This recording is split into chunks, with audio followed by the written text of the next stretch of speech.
الحمد للہ رب العالمین والصلاة والسلام علی سید الانبیاء والمرسلین وعلی آلہ واصحابہ اجمعین، اما بعد۔ قال اللہ تبارک و تعالی فی القرآن الکریم، اعوذ باللہ من الشیطان الرجیم، بسم اللہ الرحمن الرحیم۔ شہر رمضان الذی انزل فیہ القرآن ھدی للناس وبینات من الھدی والفرقان فمن شہد منکم الشہر فلیصم۔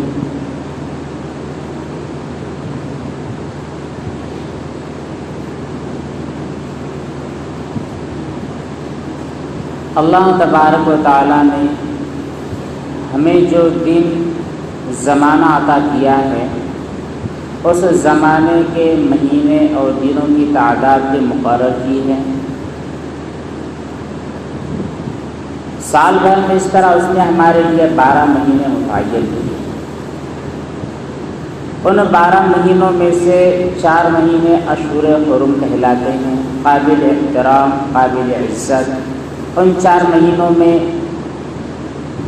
گناہ کرنے کا گناہ بڑھ جاتا ہے، نیکی کرنے کا ثواب بڑھ جاتا ہے۔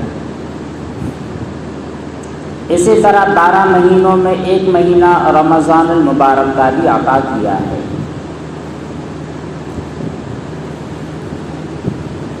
یہ جو رمضان المبارک کا مہینہ اللہ تعالیٰ نے امت کو عطا کیا، تو اس کی کچھ خصوصیات اور کچھ فضیلتیں بھی بتلا دیں۔ کہا ہے کہ شہر رمضان الذی انزل فیہ القرآن، ہم نے تمہیں 12 مہینوں میں سے ایک جو مہینہ رمضان کا دیا ہے، یہ مبارک مہینہ ہے۔ وہ اس اعتبار سے کہ اس میں قرآن کریم نازل کیا گیا۔ اب یہ قرآن کریم کیا بنا ہے؟ قرآن کریم ایک ایسی گائیڈ بک ہے، ایک ایسی ہدایت کی روشنی ہے، جس کے روشنی میں اگر ہم چلیں تو جنت تک پہنچ جائے۔ اس ہدایت کی روشنی کو بجھا دیں، پیٹھ پیچھے ڈال دیں، اس کے احکامات کی طرف دھیان اور توجہ نہ کرے تو ہمیں جہنم میں جانے سے کوئی نہ بچا سکے۔ تو قرآن کریم وہ گائیڈ بک ہے جو ہر انسان کے لیے اپنی زندگی کا لازمی حصہ ہے۔ جب تک قرآن کریم ہماری نظروں کے سامنے رہے گا، ہم کامیاب ہوتے رہیں گے، اور جس دن ہم نے قرآن کریم کا دامن چھوڑ دیا، ہمیں کامیاب کوئی بھی نہیں کرا سکتا، چاہے ہمارے قوم میں، ہماری برادری میں کتنے بھی بڑے سے بڑے اسکالرس ہو، کتنے بھی بڑے سائنسداں ہوں، کتنے بھی زیادہ ماہرین ہو، اور اکنامی کے جانکار کتنے ہی بڑے سے بڑے فلاسفر ہوں، کوئی ہمیں کامیابی کی ڈگر تک پہنچانے والا نہیں ہے جب ہم قرآن کریم کو چھوڑ دیں۔ تو اتنی مبارک کتاب اللہ تبارک و تعالیٰ نے فی ھذا الشہر، اس مہینے کے اندر نازل کیا ہے۔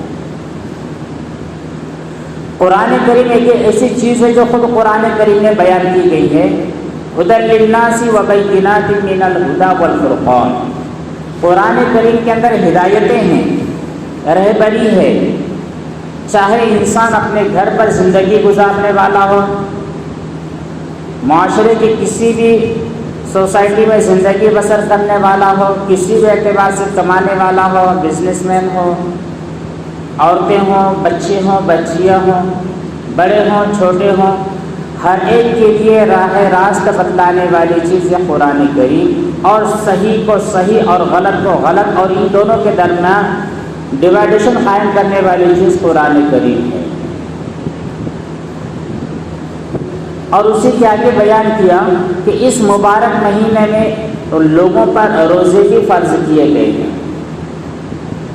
فمن شہد منکم الشہر فلیصم، اے لوگوں، تم میں کا کوئی بھی آدمی اس رمضان کے مہینے میں زندہ ہو، زندہ ہونے کے بعد طاقتور بھی ہو، مطلب یہ کہ وہ روزہ برداشت کر سکتا ہو، فلیصم، تو اس کے لیے فرض ہے کہ وہ روزہ رکھے۔ اور جو آدمی اس کنڈیشن میں ہے کہ وہ زندہ تو ہے لیکن زندگی کی کوئی امنگ اس میں ہے نہیں، بی پی شوگر کا اتنا شدید مریض ہے کہ ایک منٹ بھی، ایک گھنٹہ بھی اگر وہ پانی نہ پیے تو مر جانے کی کگار تک پہنچ جائے۔ اللہ تعالیٰ پوری امت کو اس جان لیوا بیماری سے محفوظ رکھے۔ بڑی بڑی عبادتیں چھوٹ جاتی ہیں۔ دیکھیے نبی صلی اللہ علیہ وسلم نے ارشاد فرمایا کہ 5 چیزوں سے پہلے غنیمت جانو۔ انہی 5 چیزوں میں ایک ہے صحت کو بیماری سے پہلے غنیمت جانو۔ جو لوگ بیمار ہیں آپ ان سے پوچھ سکتے ہیں کہ بھائی صحت کی نعمت کا اس سے قدر کیا ہوتی ہے؟ اگر اللہ تعالیٰ نے ہمیں صحت دی ہے تو اس صحت کی حفاظت کریں، اپنی جان کی حفاظت کریں۔ جان کے اندر کوئی بھی کمی اور کمزوری ہو جائے، نقصان پہنچے، ہمارا ہاتھ فریکچر ہو جائے، ہمارا پیر فریکچر ہو جائے، ذہنی اعتبار سے مفلوج اور معذور ہو جائے، ہم کو ہارٹ اٹیک آ جائے، تو طرح طرح کی بیماریاں ہیں۔ ان تمام بیماریوں سے بچنا بھی انسان اور فرد کی ذمہ داری ہوتی ہے، کیونکہ جو جان ہمارے پاس ہے ہم وہ جان کے مالک ہے ہی نہیں، ہماری اپنی پراپرٹی ہماری جان نہیں ہے، یہ تو اللہ تعالیٰ نے ہمارے پاس بطور عاریت رکھی ہے، امانت کے طور پر ہمارے پاس جان رکھی گئی ہے۔ لہذا اگر ہم کولیسٹرول جسم میں بڑھنے والی چیزوں کو کھاتے ہیں، ایسے غذاؤں کا استعمال کرتے ہیں جس کی وجہ سے ہم مصیبت اور تکلیف میں پڑ جاتے ہیں، تو ہمارے لیے گناہ ملتا ہے ہمارے نام اعمال میں۔ ایسی غذائیں کھانی چاہیے جو پیور ہو، شدھ ہو، جس کی وجہ سے ہم بیماری کی کگار تک نہ پہنچ سکے۔ تو قرآن کریم میں رمضان کے تعلق سے حکم دیا گیا فمن شہید منکم الشہر فلیصم، اگر تم میں کا کوئی آدمی زندہ ہے، اس مہینے کو دیکھ لیتا ہے، صحت مند ہے، روزہ برداشت کر سکتا ہے، وہ آدمی روزہ رکھے۔ اور اگر کوئی شخص ایسا ہے جس کو اللہ تعالیٰ نے آزمائش میں مبتلا کر دیا ہے، کوئی مودی بیماری لگ چکی ہے، یا اس مہینے میں وہ ایسی کنڈیشن میں ہے کہ وہ روزہ رکھنے کی طاقت نہیں رکھتا ہے، تو جب بھی وہ صحت مند ہو جائے گا رمضان گزرنے کے بعد، شوال کا مہینہ ہوتا ہے، پھر اس کے بعد جو اگلے مہینے ہوتے ہیں، مکمل سال ہوتا ہے، جب بھی وہ صحت مند ہو جائے گا تو فوراً وہ چھوٹے ہوئے روزوں کی قضا کر لے گا۔ ہمارے معاشرے میں ایک بڑی خرابی یہ ہے کہ رمضان میں جتنے روزے نکل گئے، بعد میں کا کسی نے سوچا نہیں، خدا نہ چھوٹ جاتے ہیں۔ کسی روز کسی آدمی نے سحری نہیں کی، اور سحری کرنا یہ سنت ہوتا ہے۔ ایک بات اچھی طرح سمجھ لیں، اگر کوئی آدمی سحری نہ کرے، اٹھے نہیں ہم فجر کی نماز میں ڈائریکٹ آنکھ کھلی، تو آپ نے اسی وقت اگر نیت کر لی کہ مجھ کو روزہ ہے، مجھ کو روزہ رکھنا ہے، تو آپ کا روزہ صحیح ہو جاتا ہے۔ روزہ صحیح ہونے کے لیے کھانا ضروری نہیں ہے، ہاں کھانا سنت ہے، جان بوجھ کر اگر آپ سحری چھوڑتے ہو تو یہ گناہ ملتا ہے۔ تو بات یہ تھی کہ بہت سارے لوگ ایسے ہوتے ہیں کہ اگر کسی عذر کی وجہ سے روزہ چھوٹ جاتا ہے، سفر میں نکل گئے تھے، سفر کی دقت اور پریشانی تھی، روزہ نہیں رکھ سکے۔ بہت سارے خواتین بھی ایسی ہوتی ہے، کبھی کوئی تکلیف ان کو بچے کی طرف سے یا کسی وجہ سے تکلیف ہوتی ہے، 2-4 روزے ان کے چھوٹ جاتے ہیں، تو چھوٹنے کے بعد اگلا سال اور پوری زندگی انہیں یاد ہی نہیں ہوتا ہے کہ میرے چھوٹے ہوئے روزے بھی اور ان کا رکنا بھی ہے۔ یاد رکھو یہ روزے جو چھوٹتے ہیں ہمارے ذمہ قرض ہوتے ہیں، جب تک یہ قرض ہم ادا نہیں کریں گے یہ قرض ہمارے سر سے اترنے والا نہیں ہے۔ اسی قرض کے بوجھ تلے اگر مر جاؤ گے تو مرنے سے پہلے وصیت کرنا پڑے گی، جس طرح تم میری نمازوں کا فدیہ ادا کرنا تمہارے لیے ضروری ہے، اسی طرح میری زندگی کے اندر 50 روزے چھوٹے ہوئے اس کا فدیہ بھی ادا کرو۔ اگر ہمارے وارثین نے فدیہ ادا نہیں کیا تو ہم کو جہنم میں جلنا ہوگا۔ تو یہ روزے چھوٹی موٹی چیز ہے ہی نہیں۔ اس رمضان کے اندر جہاں پر ہمارے نامہ اعمال میں بڑے بڑے ثواب لکھے جاتے ہیں، آپ نے الحمدللہ رب العالمین ایک چھوٹی سی آیت پڑھی، اگر رمضان کے علاوہ کسی مہینے میں پڑھتے ہیں تو کتنی نیکیاں ملتی ہیں؟ 10 نیکیاں، لیکن رمضان میں پڑھتے ہیں تو کتنی ملتی ہے؟ 1000 نیکیاں، 10,000 نیکیاں، بڑھتا چلا جاتا ہے، اس کا کوئی لمٹ نہیں ہے۔ تو جتنا ثواب اس مہینے میں بڑھ جاتا ہے، اس مہینے کے گناہوں کا عتاب اور عذاب بھی بڑھ جاتا ہے۔ تو اللہ تعالیٰ ہم لوگوں کو اپنی زندگی میں جتنے روزے چھوٹے ہوئے ہیں، ہماری ماں و بہنوں کے جتنے روزے چھوٹے ہوئے ہیں، روزہ ہم پر فرض ہوتا ہے جب سے ہم بڑے ہو گئے، داڑھی منھ آئی، اس کے بعد نہیں، جس وقت ہم بالغ ہوتے ہیں، بالغ ہونے کی عمر ہوتی ہے 13 سال، 14 سال، زیادہ سے زیادہ 15 سال۔ 15 سال میں ہر بندہ لڑکا بالغ ہو جاتا ہے، 13 سال کے اندر ہر لڑکی بالغہ ہو جاتی ہے۔ 13 سال کے بعد اگر آپ کا ایک بھی روزہ چھوٹا ہے خاتون کا، اور 15 سال کے بعد مرد کا اگر روزہ چھوٹا ہے، تو کیا ہے، ہم کو زندگی میں قضا کرنی ہے، آج ہم جوان ہیں، خاص روزہ رکھ سکتے ہیں، روزے کی تپش کو برداشت کر سکتے ہیں، تو ہمارے لیے فدیہ نہیں ہے۔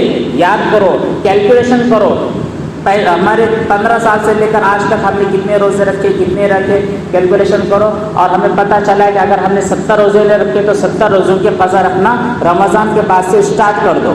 کریں گے انشاءاللہ، اگر ہمارے ذمہ باقی ہے تو کرنا ہی ہوگا، نہیں کریں گے تو بڑا وبال ہے۔ یہ جو رمضان کا مہینہ ہے نا، اس پورے مہینے کو اگر ہم سرسری نظر سے دیکھیں تو 6 چیزیں ایسی نظر آتی ہیں جو اس مہینے کے ساتھ خاص ہے، یا تو اللہ نے خاص کیا ہے یا بندوں نے خاص کیا ہے۔ پہلی جو خاص چیز ہے وہ ہے روزے کی، ٹھیک ہے؟ اس پورے مہینے کے روزے رکھنا، جیسے ہی چاند نظر آیا اسٹارٹ ہو گئے، اور جیسے ہی عید کا چاند نظر آیا ختم ہو گئے۔ اس پورے ایک مہینے کے روزے رکھنا، یہ ہم سے پہلی امت میں سے کسی کو نہیں ملی تھی یہ دولت۔ امت محمدیہ کی خصوصیت اور ان کا کمال ہے، انہیں مکمل مہینے کے روزے عطا کیے گئے۔ روزے داروں کی شان بھی بڑی ہے۔ روزہ رکھتے ہیں تو اس کی وجہ سے صرف ہمارا بدن اور ہماری باڈی صاف ستھری نہیں ہوتی، ہمارا دل بھی صاف ستھرا ہو جاتا ہے۔ ہماری جو گندگی ہوتی ہے، پیٹ کے اندر جو آلائش ہوتی ہے، روزہ رکھنے کی وجہ سے آدمی مہینے بھر کے اندر بالکل فریش ہو جاتا ہے، اس کا کوٹا اتنا مضبوط ہو جاتا ہے کہ اگلے 11 مہینے تک ہر قسم کی غذا کو وہ حلال کر لیتا ہے۔ اسی طرح اس کا دل بھی مضبوط ہو جاتا ہے، اس کے دل کا سرکولیشن بھی ہو جاتا ہے۔ آپ کو احساس ہوا ہوگا رمضان میں ہمارے دل نرم ہو جاتے ہیں، غیر رمضان میں جو ہمارے دل سخت تھے وہ رمضان میں نرم ہو جاتا ہے روزوں کی برکت سے۔ دوسری خاصیت اس مہینے کی یہ ہے کہ اس مہینے کی رات کو عبادتوں کے ساتھ خاص کیا گیا ہے۔ دن میں تو آپ روزے سے رہتے ہیں، روزہ کتنے سال کے بعد سے فرض ہوتا ہے؟ 15 سال کے بعد سے، سمجھدار ہونے کے بعد سے نہیں ہے۔ بہت سے آدمی سمجھدار 27 سال تک بھی نہیں ہوتا ہے، 15 سال کے بعد سے روزہ رکھنا فرض ہے۔ آج بھی جو ہمارے بچے ہیں انہیں حکم دیا کرے روزہ رکھے، روزہ اگر نہیں رکھتے ہیں تو سمجھدار ہونے کے بعد قضا کرنا بڑا مشکل ہو جاتا ہے۔ تو دوسری جو چیز ہے رات کی تراویح، یہ بھی بڑی عجیب چیز ہے۔ احادیث مبارکہ میں تراویح کے جو فضائل ہیں یہ بہت زیادہ ہے، اور سب سے بڑی بات تو یہ ہے کہ اس مہینے میں نیکیوں کا ثواب بڑھ جاتا ہے۔ آپ جہاں پر ایک فرض پڑھتے ہیں اس فرض کا ثواب آپ کو 70 فرض کے برابر ملتا ہے۔ تو یہ تراویح کی نماز سنت ہے، ایک سنت پڑھو گے تو فرض کے برابر آپ کو ثواب ملتا ہے۔ دوسری چیز یہ ہے کہ جو تراویح ہوتی ہے اس میں قرآن کریم سننے کا معمول بھی ہے۔ حضرت جبریل علیہ السلام نبی کریم صلی اللہ علیہ وسلم کو ہر سال تراویح کے اندر مکمل قرآن سنایا کرتے تھے، لیکن جس سال آپ صلی اللہ علیہ وسلم کی وفات ہوئی اس سال 2 مرتبہ آپ نے رمضان میں ختم کیا ہے قرآن کا۔ تو ہم میں سے ہر ایک بندے کی ذمہ داری ہے کہ رمضان میں کم از کم قرآن مکمل سنیں، ٹھیک ہے؟ پہلی تراویح سے لے کر 30ویں تراویح تک، تراویح کو ناغہ اگر ہم کرتے تو قرآن چھوٹ جاتا ہے۔ مان لیجیے آپ پیر کے دن دوپہر میں دن بھر اپنے بازار میں کام کرتے رہے، رات میں آئے تھکے ہوئے تھے، جانے تو آج کے دن نہیں گئے تو کیا ہوا؟ ٹھیک ہے نہیں گئے تو کیا ہوا؟ بہت زیادہ نقصان نہیں ہوگا، چھوٹا سا نقصان ہوگا۔ جو آپ کو فرض کا ثواب ملنے والا تھا سنت پر، وہ اس سے محروم ہو جاؤ گے۔ دوسرا نقصان یہ ہوگا کہ آپ کا جو قرآن کریم مکمل ہونے والا تھا وہ قرآن کریم ادھورا رہ جائے گا۔ کہاں سے آپ کی سنت زندہ ہو رہی ہے؟ جب ہماری زندگی میں سنتوں کے جنازے یہی نکلتے چلے جائیں گے تو خیر کی امت کہاں سے رکھیں گے؟ کہاں سے ہم امید رکھیں گے ہم زکوٰۃ دینے والے بن جائیں؟ کہاں سے امید رکھیں گے کہ اللہ تعالیٰ ہمیں اس دنیا کے اندر اور آخرت کے اندر عائش و عشرت کے سامان فراہم کرے؟ بکواس امیدیں ہو جاتی ہیں۔ تو نیکیاں کمانے کا یہ جو سیزن ہے اس کے اندر کنجوسی نہیں کرنا ہے ہمیں۔ تو جو دوسری خاصیت کی رات میں تراویح کا اہتمام ہر شخص کرے، الا ماشاء اللہ وہ آدمی جو مسجد تک آ ہی نہیں سکتا۔ مسجد میں آیا آپ بیٹھ کر کے تراویح پڑھ سکتے ہیں، ضرور پڑھیے، کوئی حرج نہیں، لیکن آپ مسجد میں آ ہی نہیں سکتے، اتنے شدید بیمار ہیں، تو پھر ٹھیک ہے گھر پہ فرض نماز پڑھ لی جائے۔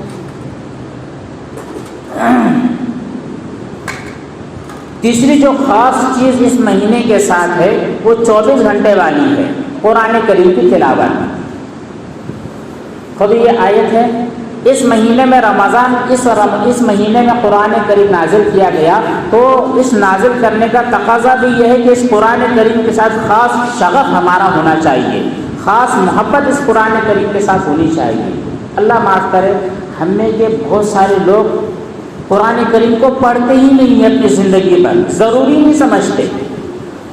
ضروری کس کو سمجھ لیں گے؟ ہمارا 12 سے 15 سال تک کا جو بچہ ہوتا ہے اس کو مکتب میں بھیج دینا ضروری سمجھتے ہیں، وہ بچہ جو 15 سال کا قرآن کریم پڑھنا ضروری سمجھتا ہے، لیکن جس وقت بھی وہ انٹر پاس کرتا ہے اس کے بعد سے جاب میں لگ جاتا ہے تو قرآن کریم کو اس طرح لات مار دیتا ہے جیسے اس کا کوئی سگا ہے ہی۔ بڑی محرومی ہے ہماری۔ اچھا، اس کے علاوہ جو بہت سارے لوگ یہ قرآن کریم کو پڑھتے ہیں وہ پوری زندگی پورے سال نہیں پڑھتے، صرف رمضان میں پڑھتے ہیں۔ ایک رمضان کو شروع کرتے، نہیں بھائی رمضان میں اپنے کو قرآن ختم کرنا ہے، روزانہ ایک پارہ بالکل پابندی کے ساتھ، اور جیسے ہی 30 رمضان مکمل ہوتے ہیں، اس کا 30واں پارہ مکمل ہوتا ہے، قرآن کریم کو لپیٹ کر اس طرح ڈال دیتا ہے کہ اس کو اگلے سال ہی دیکھنا ہے۔ یہ بھی محرومی ہے۔ صرف رمضان کے حد تک ہم قرآن کو پڑھیں گے، بعد میں اس کی طرف پیٹھ موڑ دیں گے تو قرآن کریم ہمیں برباد کروا دے گا، لڑے گا ہمارے خلاف آخرت میں۔ اگر روزے ہم کو جنت میں لے جانے والے بن جائیں گے تو قرآن کہے گا نہیں، میں اس کو جانے نہیں دوں گا، اس نے میرا اکرام نہیں کیا ہے، اس نے میرا حق ادا نہیں کیا ہے۔ تو قرآن کریم کے ساتھ خاص شغف پیدا کرے۔ ٹھیک ہے، آپ نے اس سے پہلے قرآن کی تلاوت نہیں کی ہے، آج سے سٹارٹ کر دیں۔ رمضان میں تو آپ روزانہ ایک پارہ پڑھیں، غیر رمضان میں اگر آپ روزانہ ایک پارہ نہیں پڑھ سکتے، آدھا پڑھے، پونا پڑھے، ایک رکوع تو کم از کم پڑھے۔ سال بھر میں ایک مرتبہ کم از کم ختم قرآن کریم کا ختم کرنا یہ ہمارے لیے ضروری ہوتا ہے۔ چوتھی چیز اس ماہ مبارک میں اللہ نے فرض ہم پر نہیں کی، وہ اپنی ذات کے اعتبار سے اللہ نے تو فرض کی ہے، لیکن اس مہینے میں کرنا ضروری ہے، وہ اللہ نے فرض نہیں کی، وہ ہوتا ہے زکوٰۃ۔ زکوٰۃ اللہ تعالیٰ نے فرض کی ہے۔ قرآن کریم میں جہاں پر نماز کا حکم ہے اقیم الصلاۃ کہ تم نماز پڑھو، وہیں پر اس کے دوسری طرف حکم ہے وآتوا الزکاۃ، زکوٰۃ ادا کرو۔ زکوٰۃ ادا کرو اللہ تعالیٰ کا فریضہ ہے مسلمانوں پر، لیکن وہ اسی مہینے میں ادا کرو یہ ضروری نہیں ہے۔ اس کے لیے ضروری یہ ہے کہ جب بھی آپ کے پاس مان لیجیے آج کی ڈیٹ میں 35,570 روپیہ ہے، اس کا سونا ہے آپ کے پاس، اس کا چاندی ہے، یا آپ کے پاس بسی جو بھرتے ہیں آپ لوگ بسی، وہ بسی بھری ہوئی ہے، یا کسی کے پاس آپ نے قرضہ دیا تھا 2,000 7,000 روپیہ، یہ پورا مال آپ ملا لو، اس پورے مال کا ویلیویشن نکلتا ہے 35,570 روپے۔ آج کے ڈیٹ میں آپ کے پاس تھی، آج کا روزہ ہے ہمارا 13واں، آج کے روزے سے اگلا سال کا جو رمضان کا 13واں 14واں روزہ ہوگا، اس دن بھی اور اس تاریخ کو بھی ہمارے پاس 35,570 روپیہ تھا، آپ کے اوپر زکوٰۃ واجب ہے۔ صرف یہی کنڈیشن پچھلے رمضان کی ملا لو۔ آج ہر ایک آدمی اپنے پاس دیکھے میرے پاس کتنی پراپرٹی ہے، بڑا آسان حساب ہوتا ہے۔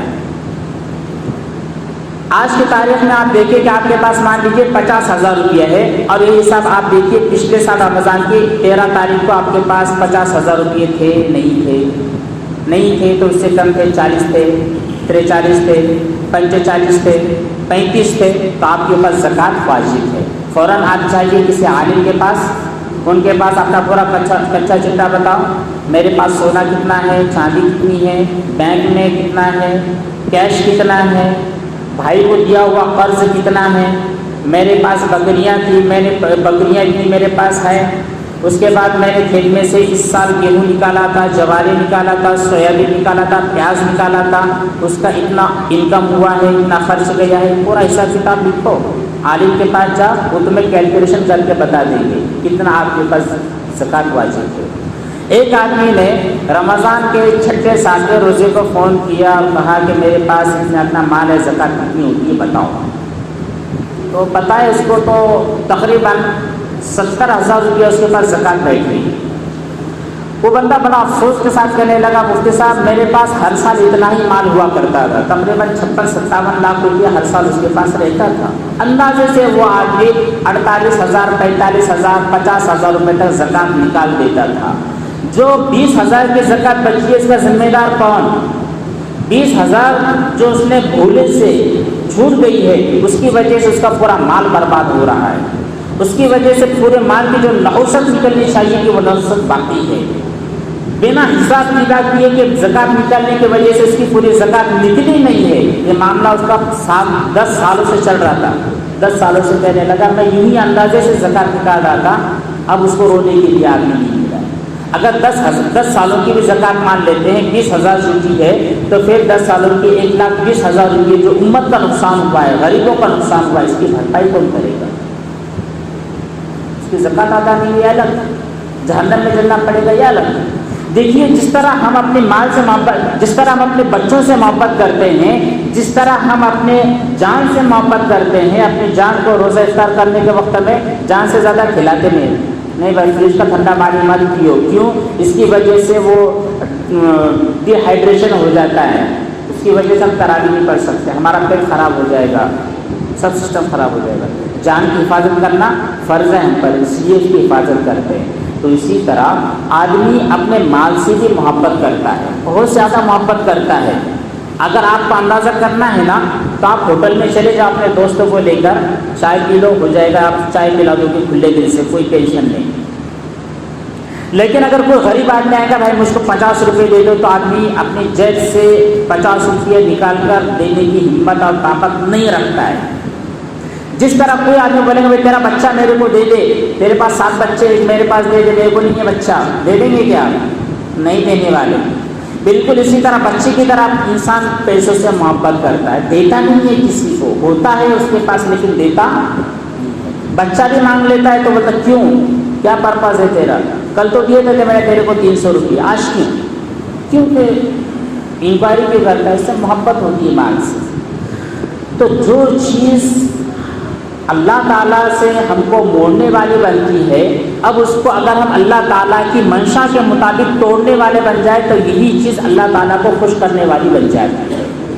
روزہ رکھنا انسان کے لیے آسان ہو جاتا ہے، رات بھر اس کو جاگنے لگا دے گا تو جاگ لے گا، لیکن اس کو بولیں گے 2.5% اپنے مال کا زکوٰۃ دے دے تو مشکل ہو جائے گا۔ وہ بندے کو جو بولا گا بھائی تیرے اوپر 50 لاکھ روپیہ ہے تو اس کی زکوٰۃ تیرے پاس بن گیا 70,000 روپیہ، 70,000 روپیہ دے دینا یار ہم کو فری میں، 70,000 روپیہ میں کتنے محنت مشقت سے کمائے ہیں، فری کے اندر دے دینے کا غریبوں کو آسان بات ہوتی نہیں ہے، دینا پڑتا ہے۔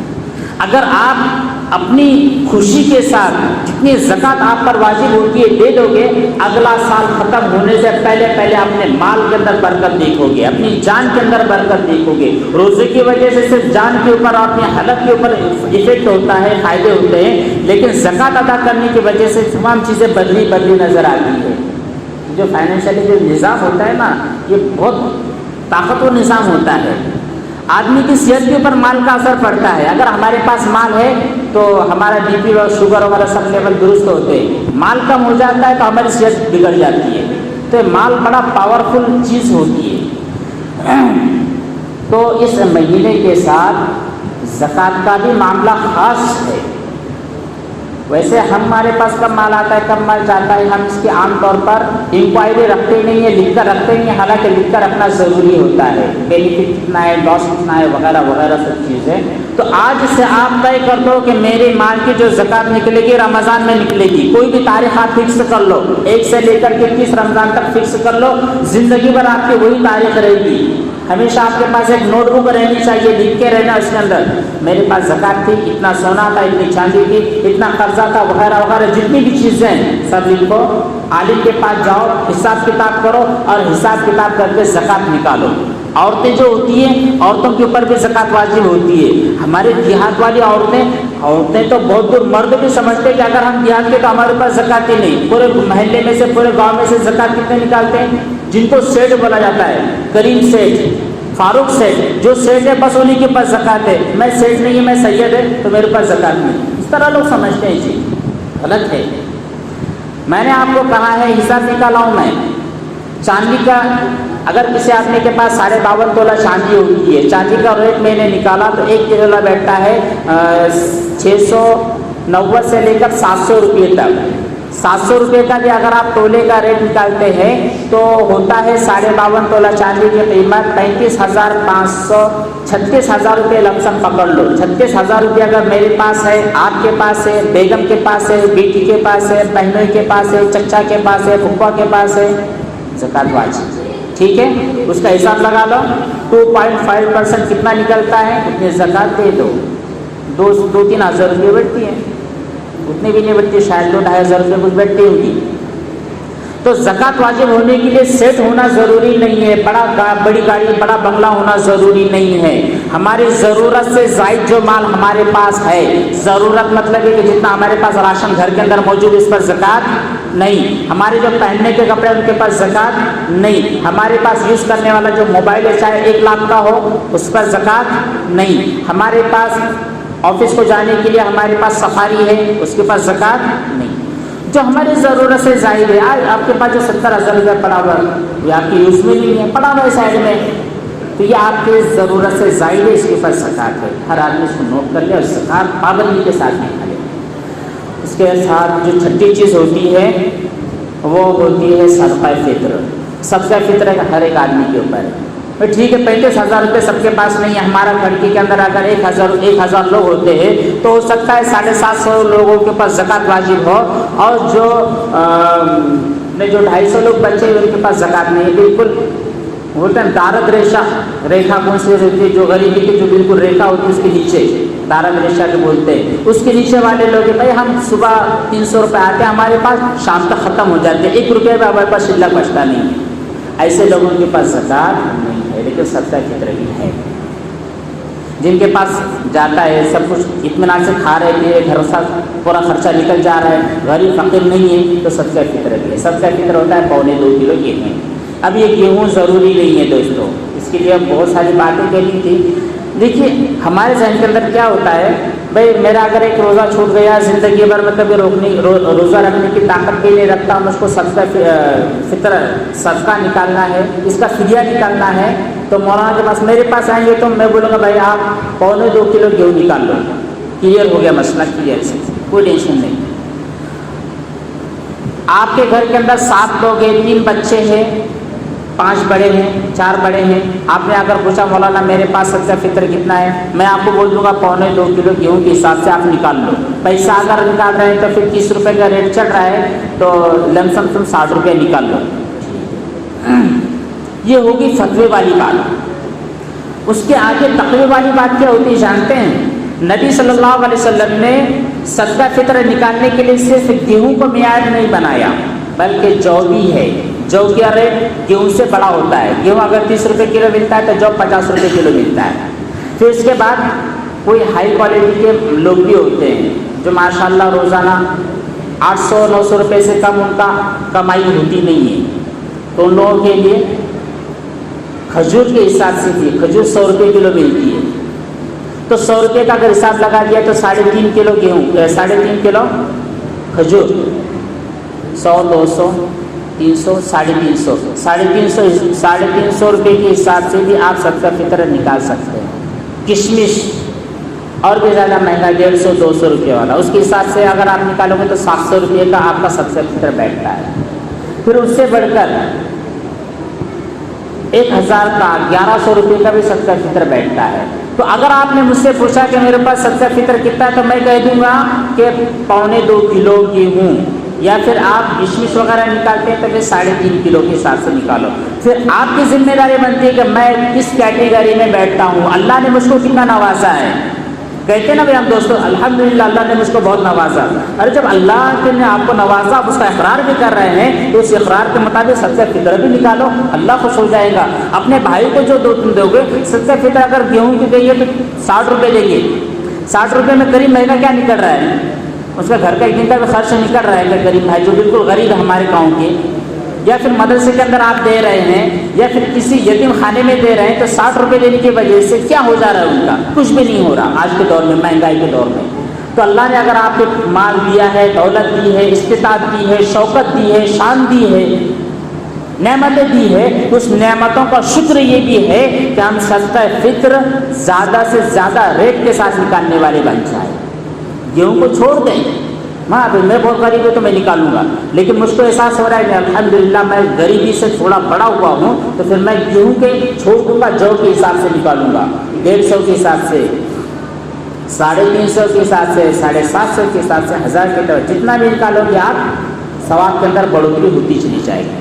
صدقہ فطر کے لیے آپ انتظار مت کرو عید کے دن کا، 2 ہفتے باقی ہے، 2 جمعہ باقی ہے ابھی آگے.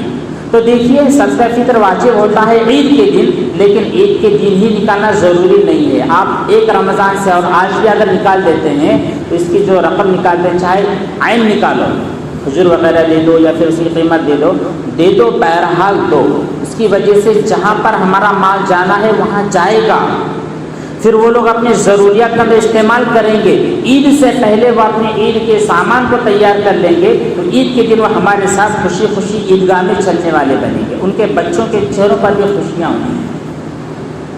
تو یہ 6 چیزیں تھیں جو اللہ تعالیٰ نے رمضان مبارک کے ساتھ خاص کی ہے. الحمدللہ ہم روزے بھی رکھ رہے ہیں، تراویح بھی پڑھ رہے ہیں، اس کا خاص اہتمام کریں. قرآن کریم کی تلاوت جو تیسرے درجے پر، اس کا بھی خاص اہتمام کریں. اس کے علاوہ جو 3 چیزیں ہیں مال کے ساتھ ملی ہوئی، ان تینوں چیزوں کے اوپر خاص فوکس کریں.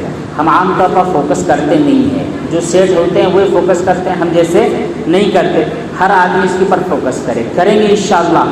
ہماری زکوٰۃ سال کے اعتبار سے نکلنی چاہیے، مرد کی بھی اور عورت کی بھی نکلنی چاہیے. اگر آپ کو حساب سمجھ میں نہیں آتا ہے تو کسی بھی عالم کے پاس چاہیے. ہمارے پاس بہت ساری لسٹیں آ کے پڑی ہوئی ہیں ابھی تک، روزانہ رات میں بیٹھتے ہیں، ان کا حساب کیلکولیشن کرتے ہیں، دوسرے دن ان کو بتلاتے ہیں بھائی آپ کی بچے زکوٰۃ ہے وغیرہ وغیرہ. تو آپ علماء کے پاس جائیے، ہر ایک کے پاس سہولت موجود ہے، ان کے پاس اپنا کچا شٹا بتائیے، وہ آپ کو ریٹ بتا دیں گے. پھر وہ تاریخ سے اگلی تاریخ چلتے رہیے.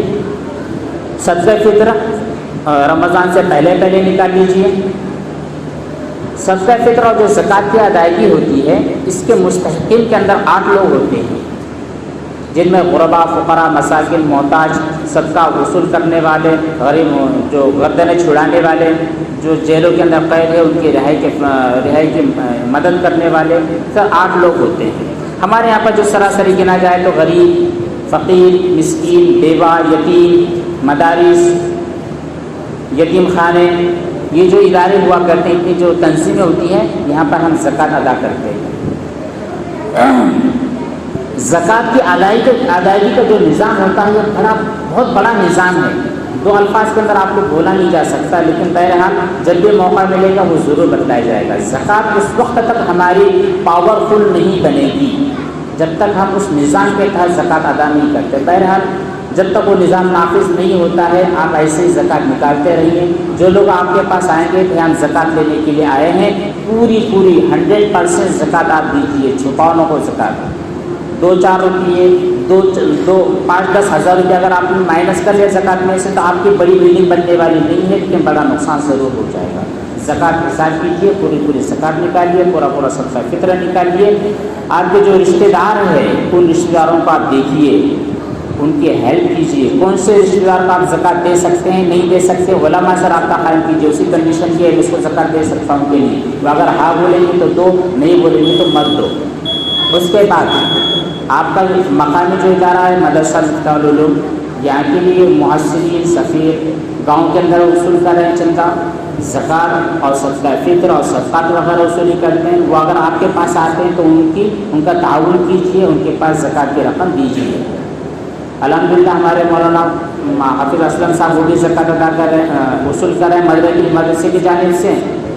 ان کے پاس بھی آپ اپنی زکوٰۃ کی اور صدقات کی رقم ادا کر سکتے ہیں. اس کے علاوہ اور بھی جو دین کی باتیں ہو سکتی تھی انشاءاللہ موقع ملے گا تو بیان کی جائے گی. اللہ تبارک و تعالیٰ سے دعا ہے کہ جو باتیں کہی گئی ہیں ان تمام باتوں پر عمل کرنے کی توفیق بخشے. اس رمضان کی جتنی خیر و برکات ہے وہ تمام خیر و برکات سے ہماری زندگیوں کو بھر دے. وآخر دعوانا الحمدللہ.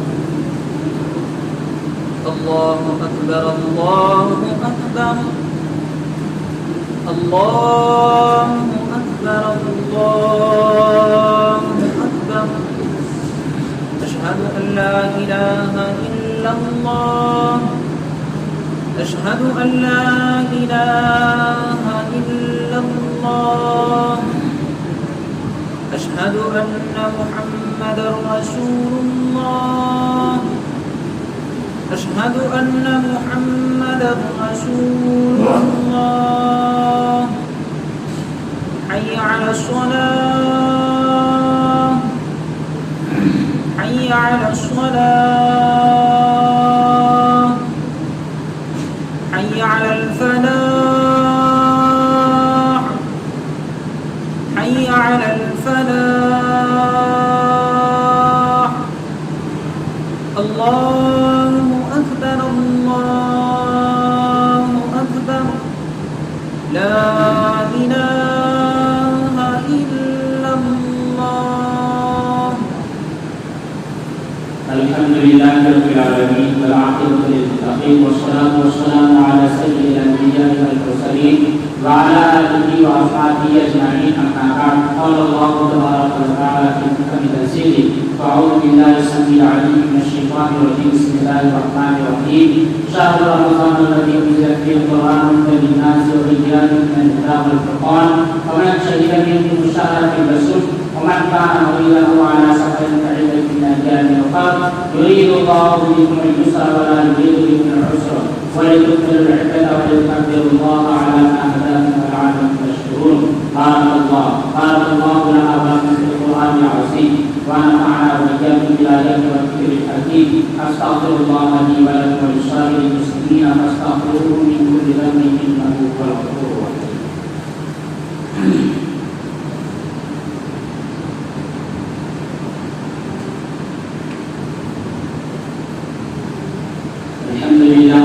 الحمد لله نحمده ونستعينه ونستغفره ونؤمن به ونتوكل عليه ونعوذ بالله من شرور انفسنا ومن سيئات اعمالنا من يهده الله فلا مضل له ومن يضلل فلا هادي له ونشهد ان لا اله الا الله وحده لا شريك له ونشهد ان سيدنا مولانا محمدا عبده ورسوله ان الله وملائكته يصلون على النبي يا ايها الذين امنوا صلوا عليه وسلموا تسليما اللهم صل على محمد وعلى ال سيدنا مولانا محمد وبارك وسلم وعلى آله وأصحابه أجمعين إلى يوم الدين.